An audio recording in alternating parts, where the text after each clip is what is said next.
All right, folks, what's going on? As promised, I definitely wanted to try to upload quite a few more videos, a little bit more often, and kind of be a little bit more raw. So that's what this is an attempt to do for you guys that are new to watching my channel, and you probably haven't seen the little video I did the other day. That's what you got going on. It's totally different than anything else I've ever done. But one of the first things I wanted to talk about, man, is I think I mentioned this in my initial video talking about what I was going to be doing. I don't want to make this kind of a teachable moment. Most of this is going to be kind of exposing and talking about some of the stuff that I dealt with and still dealing with, and some of the stuff that I think could be helpful.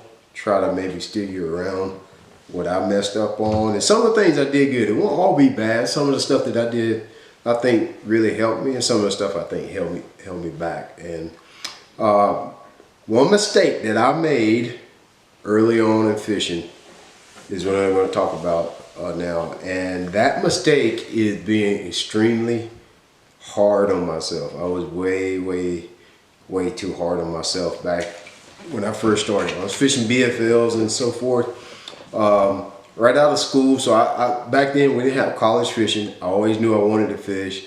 I knew if I went to college fishing, all I was going to do, if I went to college route, went to school, all that was going to do was add a bunch of debt to me and waste 4 years and me not being able to fish. So I went to technical school, got out of there when I was like 21, 22 years old. And right away started fishing the BFLs and started working my way up the ladder. And, you know, things went exactly like how I saw them happen in my mind. The first year that I fished BFLs went really good. You know, second year, should have won one, lost one to one of my best buddies by an ounce. Third year, I won a tournament, and I just kind of went from there. So, but what I did, one thing I definitely was way too hard on myself. If I could go back, probably would have took it a little easier. I probably wouldn't have been so negative, so down on myself when I did not that well. You know, I don't care how good you are or how good you think, whoever you think the best tournament fisherman is, whoever that might be for you. Nobody's above a bad tournament. Nobody's above a 60th, a 80th. Nobody's above, you know, like a 20th. I mean, like a 20th is good unless you're in a club tournament. A 20th is pretty good, but nobody's, I guess, above a 125, a 140th, a 160th. You're not above that, never. So it was arrogant of me to believe that even though I was fishing home, fishing places that fishing lakes that I fished all my life, like, you don't have to, you know, like, you're not above cashing a check every time. And I put a lot of pressure on myself because there was guys.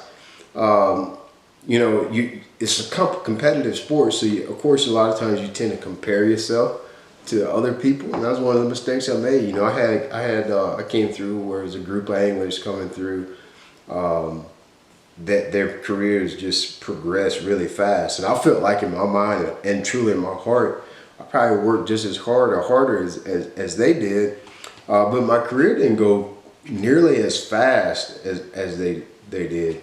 And, you know, some of that stuff is just life, and some of that stuff is just breaks. You know, a lot of times people's career really take off just due to one break that they get. I never got any of those breaks. Never really had any really bad moments where I did a lot of losing. But in, you know, the first, well, I would even say to now, you know, 15 years, I just never had that one break. That one, or that stretch of 2 or 3 days where everything went like right, you know. But if you don't get that, that doesn't mean that you're not legit. It doesn't mean like that things are always going to be like that. And in turn, I was hard on myself, man. I would go, you know, BFLs. I would go to the regionals, not do good in the regionals, come home and pout for a week. Terrible. Never should have done that. I should have been more laid back. Should have just went with the flow. Enjoy the process. been grateful that I even had the fact that I had a bass boat and a truck and could go to places and be competitive. You know, like only 40 guys get to go to the regional. If I could go back, I would have been just happy that I got to do that. So be grateful, number one, if you're competing, that you're even able to do that, because not many people get to compete. And not only that, you know, don't be hard on yourself. It's not helping you. If you're hard on yourself, if you finish 160th, then you go around and then tell people how bad you suck today and how good everybody else is and how everybody else get the breaks. Like, you're not winning. You don't get a reward for that. So like, why do that to yourself? You already got, like, for myself, I'll give you an idea. You got enough coming at you. Enough stuff is going to be pushing against you that you don't need to try to be hard on yourself. I own a landscaping company. I do YouTube, obviously, FLW tour, and I recently started doing a guide service. And it's hard balancing all that stuff. I'll be completely honest with you. I got a 5-year-old that's standing behind the camera playing with the toy, so all the clicking and stuff you have, that's just him playing with the toy. I'm not sure what it is. What do you have, Brett? He's got an hourglass. Come around here. Come around here.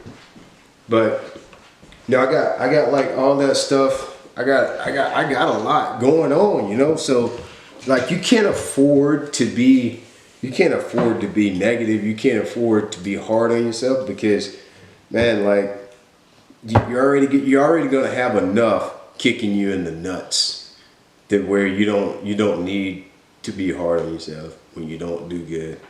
I mean, definitely stroke yourself when you do good. When I say stroke yourself, I don't mean tell your buddies how good you are, but inside you need to say, like, dude, good job today. Great way to make that adjustment when the wind changed direction, stuff like that. I think that's positive. I say yes to all of that.